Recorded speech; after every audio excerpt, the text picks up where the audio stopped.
এই একটা ফ্যান দেখালো ব্র্যান্ডেড, কিন্তু এটা ছোট, আমার ছোট তো হবে না, এটা বাজাজের ছিল, তো এটা 1900 1950 টাকার ছিল।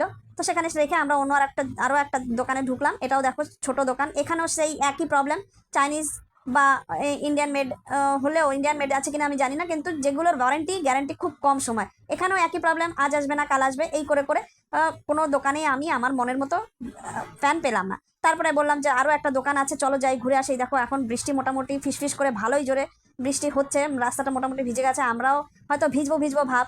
তো এখানে আরেকটা দেখলাম, ছোট মোটো এরকম অনেক দোকান আছে, দেখার মতো বা মন মতো জিনিস পাওয়ার মতো কোনো দোকান আমি পাইনি। এখানেও জিজ্ঞেস করলাম, এনাদের কাছে তো ছিলই না, এনারা বললেন না, এনাদের কাছে চার্জেবল ব্যাটারি নেই। তারপরে কিছু করার নেই, সেখান থেকে আমরা আবার বেরিয়ে আসলাম।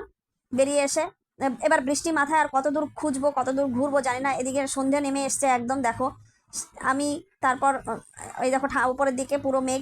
আবার তারপর বললো যে চলো যাই দেখে আসি অন্য আর একটা দোকান, এখান থেকেও আমরা একটা আমার ইন্ডাকশান নিয়েছিলাম, সেই জন্য এটা মোটামুটি রিজনেবল দাম। সেখানে এসে আমি আর বললাম আমি আর যাচ্ছি না, তুমি যাও গিয়ে জিজ্ঞেস করে আসো, কারণ প্রত্যেকবার গিয়ে গিয়ে দেখা ভালো লাগছে না।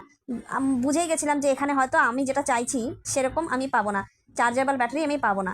তার জন্য এখানে একটা ওনার সঙ্গে কথা বলে আমরা অন্য আর একটা দোকানে গেছিলাম, সেখানে গিয়ে তারপরে ফাইনাল ওখানে পেয়েছি। এখানে একটা মন্দির আছে, এই মন্দিরটায় অনেক ভালো বড় ঠাকুর, মানে রাধা গোবিন্দ, তারপর রাম সীতা লক্ষণের মন্দির।